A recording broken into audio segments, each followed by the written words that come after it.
goals this past weekend out in the Premier League as Crystal Palace hit 3, Leicester City hit 4, but Tottenham Hotspurs hit 5. We'll talk about that and much more next.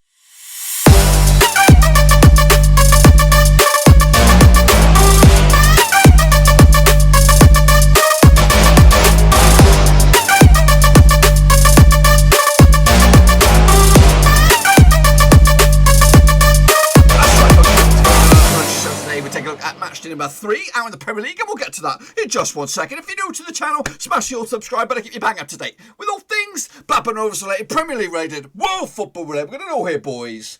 Under Awan Arufsky, that's right. Goals galore at the Premier League in Matchday number 2 as Leicester City make the early leaderboard at the top of the table out in the Premier League, and we'll take a look at those details in just a second. I want a big shout out, of course, to the VIP gang, the 19 lovers behind the scenes, the Patreons. Respect to each and every one of those bad boys for supporting the channel behind the scenes.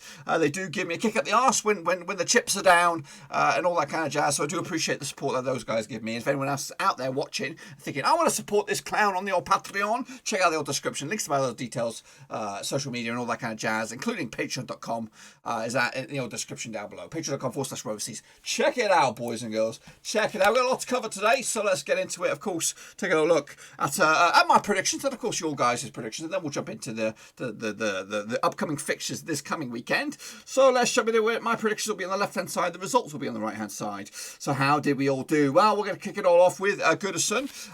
It was a 5-2 win, 7-goal Bobby Dazzler for Everton as they came out on top over West Brom. Goodness gracious me.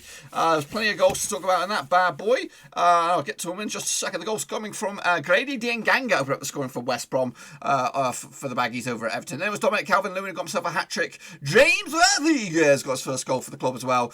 Michael Keane in amongst the goal scorers as well. Matthews Pereira also got a goal for the Baggies with Kieran Gibbs getting himself sent off on that match day as well. So goals galore, a bit of everything. Actually went with a 3-1 win for Everton. Not too shabby. Leeds bounced back to winning ways, of course. 7-goal thriller last week, 7-goal thriller this week, but this time on the receiving end of the 3 points. Mitro Goal got himself a couple of goals as well for Fulham, but it wasn't good enough. Bobby DeCover-Reid also got his first goal of the campaign as Fulham lose 4-3. Helder Costa got himself a couple of goals against his did he used to play for Fulham? Correct me if I'm wrong. Patrick Bamford, silver spoon and all, got a goal as well, as did Matches Klitsch from the penalty spot. 7-goal Bobby Dazzler actually went with a 2-1 win in favour of Leeds. Not too bad indeed. Well, one of the surprises of the weekend was at Old Trafford. 3-1 win for Crystal Palace over Manchester United. Townsend with a goal, Saha with a couple of goals. Donny van der Beek, debut special as well, as they came out on the losing side. Actually went 3-0 the other way in favour for United. Got that one wrong. Arsenal were victorious over West Ham, keeping up their 100% record so far. 2-1 win in the end. Lacazette and Nketiah on the score sheet for Arsenal. Mikel Antonio on the score sheet for West Ham. Sandwiched in between those Gunners' goals. Actually went with the 2-0 win for the Gunners. Not too shabby. Look at Southampton. They were spanked. 7-goal Bobby Dazzler on Sunday. Danny Ings opened up the scoring and actually closed the scoring as well with a couple of goals for Danny Ings. But sandwiched in between all that, Sung Yeomin hat-trick and Harry Kane a solo effort as well to give Spurs 3 points, deservedly so as well. Nice comfortable win for Mourinho's boys. Of course, Newcastle, they lost as well to Brighton. Bit of a spanking as well at home.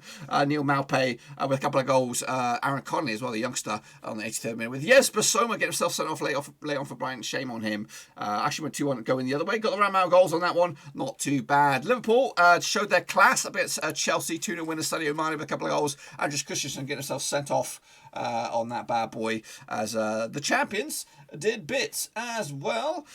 Moving on to Leicester City, 6-goal Bobby Dazzler there at the old King Power. Goal scorers on that bad boy was Harvey Barnes. He had a goal. James Justin, Dennis Pratt, and a big fat OG from Eric Peters. Chris Wood and Jimmy Dunn getting the goals for Burnley in a 6-goal thriller. But unfortunately, or should I say, fortunately, Burnley walked away with nothing. Absolutely nothing.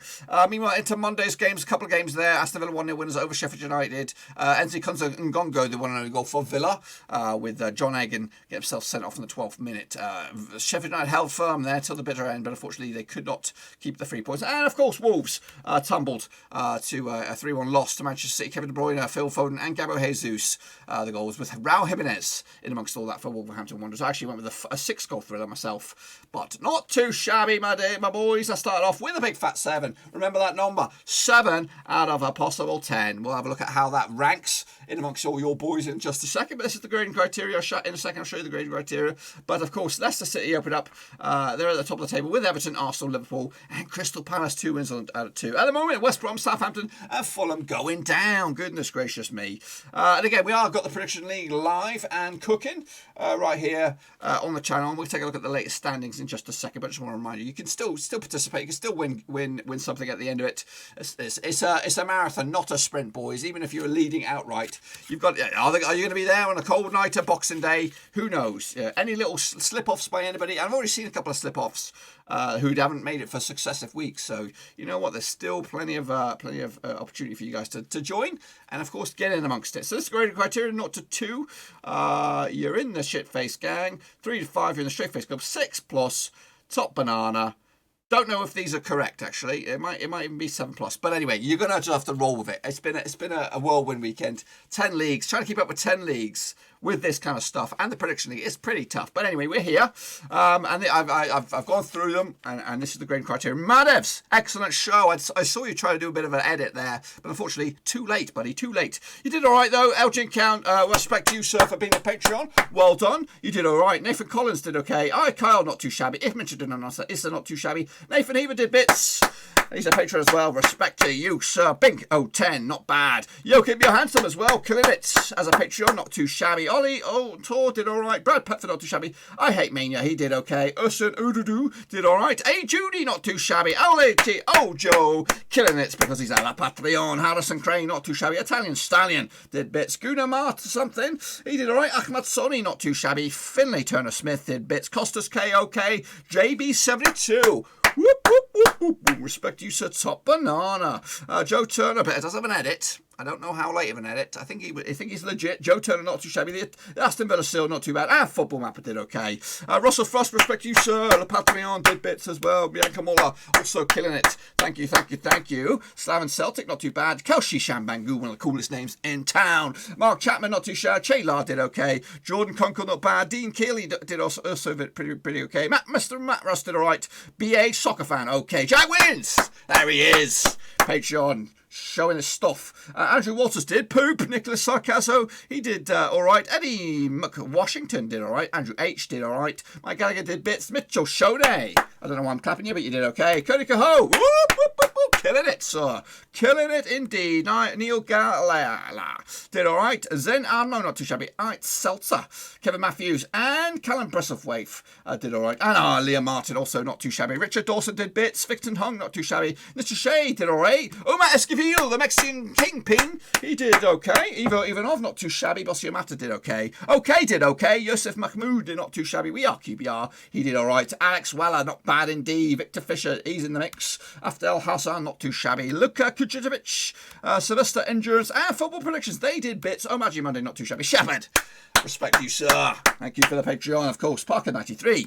Hans Worst did okay. Charlie Paddingham, should I say. Ruffle Jarrett also did all right. Yannick Buster, not too shabby. Inanka did okay. And Crimson Eagle did all right. Miguel Francis did bits. Sean Brenneman, not too shabby. Shane O'Donnell did okay. Jan, not bad. Bluebird Angel, or Bluebird Legend, should I say, did bits. PJC Dubs, not bad. Fernando Jose Garamund also did okay. Kurt Zamani, not too shabby. Mac Nayame also did okay. Nathan Brown, not too shabby. 888 Essentials Guide and Music, he did a bit. Simples 1996, he did okay. NWC 239, Tibongo Benedict Moraine, and You Boy Kuz did okay. Devante Caprice, not too shabby. Oma Murat, respect you, sir. La Patreon, Ted Paris did bits. Liam 2000 and Tom Brady did okay. Table Tennis Twins also did his Canali, and Victor Carvalho, not too shabby. Matt Gunner did all right as well. Yao for VMPP, Kitush Patari, and Champ Dude 17 did all right. Roberto Hollis did okay. Adrian Kumar, not too bad. Legalist Good also did pretty good. And Schmucky Lad did bits. Gaming Charlie, top banana. Fair play. Isaac A, not bad indeed. And into the final two, Fatima Ebrahim and Prediction Cantry. They did all right. Goodness gracious me. And this is your second week leaderboard. Who was the best? Who was the kingpin amongst it? And there you have it. So it looks like 7. 7 plus should have been top banana. So all I'm going to retract a few of those. Tabogo, Benedict Moraine, Schmuckila, Russell Frost, Mitchell Shoney, Matt Gunn, Liam Martin, Kev Matthews, Jordan Kunkel, It's Salter, Harrison Crane, David Keeley, Crimson Eagle, Callum Breastwork, Brad Petford, Bluebird Legend, and Bink 010. Oh, whatever. You all should also have top bananas out there. So, just ignore what I said a minute ago. It should have been 7 plus with the top banana. But anyway. And, of course, LG and Cow in the mix as well. So that's your current state of play. Your current prediction king is Mitchell Shoney. So he is due some respect, brothers. Make sure you give him a shout-out later. Respect to Mitchell Shoney, currently leading the board out in matchday number 2 and the Premier League. So that's not matchday number 2, though. What's going to happen in matchday number 3? We're going to jump straight in the deep and take a look at Brighton taking on Manchester United. And these two sides played each other 23 times, according to my knowledge. 3 wins for Brighton, 15 wins for United, and 5 draws. The last 6, though, sees 2 wins for Brighton, 4 wins for United, and 0 draws. Last time they played each other at the Amex was a 3-0 win for United. Bruno Fernandes with a couple of goals, and Mason Greenwood. Heading into this, Man United have kept a clean sheet in the last 4 away matches. They've also won the last 4 away matches as well, but they've started with a defeat, of course. Meanwhile, Brighton come into this back-to-back wins for them, including the game against Portsmouth in the cup. Bookmakers odds, they've got to go playing through this 4-1 on, or 4-1 for Brighton. 10 to 10, I don't know, 100 to 78 on for United. They are the favourites. 5-2 is your draw on this bad boy. Man United need a win, and then you get themselves up and moving in the right direction. I'm going to go with a 2-1 win for Brighton. That's right. I'm expecting the nightmare to continue for United in matchday number 2. Brighton look good at the moment, and I do have them going down as it stands. But unless they bring some signings in, which I don't expect them to do this week, I expect them to struggle. They need some defensive reinforcements. They need a confidence boost. Donny van der Beek is a good signing, a tremendous signing, even though he's still a work in progress. They need to get this Jadon Sancho deal done and dusted, and they need to concentrate on getting some other faces in. But will United do it? I don't know. Brighton have got their business, sign up Ben White, maintaining Ben White at the club, and I think that's a top move for them. And to be honest with you, yes, I have them. I think I have them going down, but so far they've impressed me to bits. Next up, Crystal Palace. Of course, they beat Man United last time around. They're taking on Everton this weekend. They played each other 50 times over the course of time. 11 wins for Crystal Palace, 21 wins for Everton, and 18 draws. The last 6 though between these two sides: 0 wins for Crystal Palace, 3 wins for Everton, and 3 draws. The last time they played each other was at Goodison Park. It was a 3-1 win. Bernard Rickarlson and Dominic Calvert-Lewin on the score sheet, who is on goal form right now. Christian Benteke on the score sheet for Palace. That was back in February. Meanwhile, last time they played at Selhurst Park was a 0-0 draw. In fact, last 2 times they played each other at Selhurst Park was a 0-0 draws. Will it be a three-peat? We'll have to wait and see. Everton, of course, opened up the season. 3 wins on the spin in all competitions, including the League Cup, after they beat Salford City, perhaps. Meanwhile, Crystal Palace also unbeaten in the opening 2 games, picking up wins against Southampton and Manchester United. The bookmakers' odds on this one taking place on Saturday, the 26th of September, 27 to 10 for Crystal Palace, 11 to 10 for Everton for the victory, 23 to 10 is your draw. So it looks like Everton are your favourites on this one, and that's the way I'm going to go. I like Ancelotti's boys. I think Rodriguez is a tip-top signing, and I think they're going to go very far, go close, definitely top 6 material this season, and maybe even more than that. So just to keep an eye on those. But I'm going to go with an Everton victory here, 2-0 away from home. Next up, who do we have? We have West Bromwich Albion taking on Crystal Palace. These two sides have played each other a good 138 times, 43 wins for the Baggies, 60 wins for Chelsea, and 35 draws. The last 6, though, stretching all the way back to 2015, sees a 3-0 win for Chelsea over West Brom. That was back in 2018, and that was at Stamford Bridge. Last time they played each other at the Hawthorns was a 4-0 win for Chelsea back in 2017, around about November time. Morata with a couple of goals. In fact, Morata with 1 goal, Hazard with a couple of goals, Marcos Alonso on the score sheet as well. Chelsea have actually scored at least 2 goals in 7 of the last 8 away matches. They started the season in okay form, beating Brighton on that winning day, losing to Liverpool last time around at Stamford Bridge. Meanwhile, the Baggies opened up their account with 1 win out of 3 across all competitions. That was against Harrogate in the League Cup as well. Heading into this, also taking place on the Saturday, the bookies odds 50-2 for West Brom, 10-3 for Chelsea, 90-5 is your draw on this one. Yeah, despite the old hinky dink against Liverpool, I do expect Chelsea to click into at least 3rd or 4th gear and get over the line with a win, and that should see them project back up into the top echelons of the league. They're currently sitting 11th at the moment. The Baggies are rooted at the bottom of the table at the moment, and they're spanking against Everton. We'll hit them hard, but I do expect them to get some points soon. Just got to wade through this difficult period right now and see what's around the corner. Next up, we have them six-fingered freakazoids. That's right, it is Burnley taking on Southampton. These two sides played each other 60 times, according to my knowledge. 23 wins for the Freaks, 20 wins for Southampton, and 17 draws. That's over the course of time. The last six, though, stretch all the way back to 2017, sees 3 wins for the Freaks, nothing for Southampton, and 3 draws. The last time they played each other was at St Mary's, as 2-1 win for Burnley. Ashley Westwood and Mete Vidra on the score sheet. Danny Ings on the score sheet for Southampton. Meanwhile, last time they played at Turdmore was a 3-0 win for Burnley. Barnes with a couple of goals, and Johan Gudmundsson as well. That was around about August last year. Of course, heading into this, not the greatest bit of form for Burnley. Of course, opened up their season with a 4-2 loss. They also drew with Sheffield United in the Cup. I'm not sure what I think they must have squeezed through on that one. Heading into this, the bookmakers' odds also take place on Saturday the 26th. It's 23-10 for Burnley, 11-5 is your draw, 30-10 is your away win for Southampton. Burnley's the game. This is the only 3 o'clock kickoff over in England on this one. I am actually going to go with a Southampton victory on this one. Yeah. I know it's Burnley, and I'll never back them. But I do occasionally back them, but not this time. I do like Southampton. They've got a goal scorer in Danny Ings, who is already up and running with a couple of goals, and I do expect him to get some more goals, probably in this game as well. 2-0 winners down at Turdmore. Burnley looking a bit of a shit state at the moment. They've not brought any players in. I don't know what goes on with them. I really don't. They're in a prime position. Why don't they seize the moment? They're getting 100 odd million each and every year, but they don't spend shit. I don't know where all that money goes. It's quite an embarrassment, really. And then they're bringing in deadbeats. They're bringing deadbeats to fill the votes. But hey, if it works for your Sean Dyche, it works. I know he doesn't. I think he doesn't agree with the policy, but it's quite, it's worrying times, I think, for Burnley, as it is most seasons. But whatever Sean Dyche is.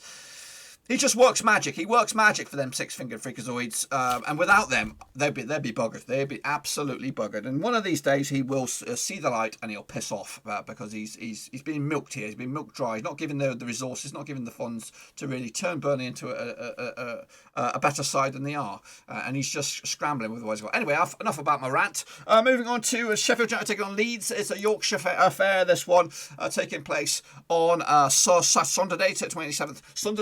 Sunday, 27th of September. Anyway, these two sides played each other 80 times, 29 wins for Sheffield United, 29 wins for Leeds, 22 draws over the course of time. The last 6, though, 4 wins for Sheffield United, 2 wins for Leeds, no draws on the board. Last time they played each other was at Ellen Road. It was a 1-0 win back in March 2019. Chris Basham on the score sheet on the day. Kiko Kasea getting himself sent off on the 91st minute. Meanwhile, last time they played each other at Bramall Lane, it was a 1-0 win for Leeds. That's right. That was back in 2018.